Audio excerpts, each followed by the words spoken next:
Scheme 33 की निजी housing society के रफाही प्लॉट पर तामीरात के खिलाफ सोसाइटी के रहायशियों ने ऑफिस के बाहर मुजाहरा किया है, जिसमें मुख्तलिफ सियासी जमातों के रहनुमाओं ने शिरकत की।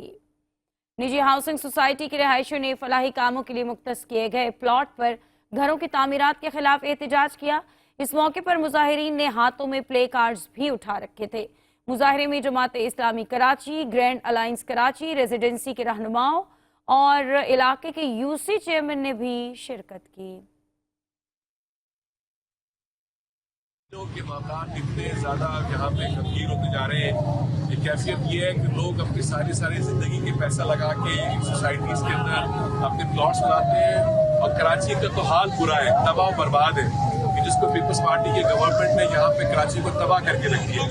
कराची की सड़क जो है बनी हुई नहीं, लेकिन जब लोग अपने खुद ही कोशिश करके कोऑपरेटिव डिपार्टमेंट और कोऑपरेटिव सोसाइटी के जरिए से अपना कोई जगह बनाते हैं और कोशिश करते हैं कि वहाँ पे वो सुकून से गुजार सकेंगे, तो सिंध हुकूमत वहाँ पर भी असरअंदाजी करती है और लैंड ग्रैबर्स के जरिए से और अपने जुल्म के जरिए से और सोसाइटीज़ के अंदर भी कब्जे करते हैं। हम और ये हमेशा कराची की आवाज़ बनकर खड़े रहते हैं। आज भी हम इनके साथ खड़े हैं और हम इनके हमारे साथ हैं।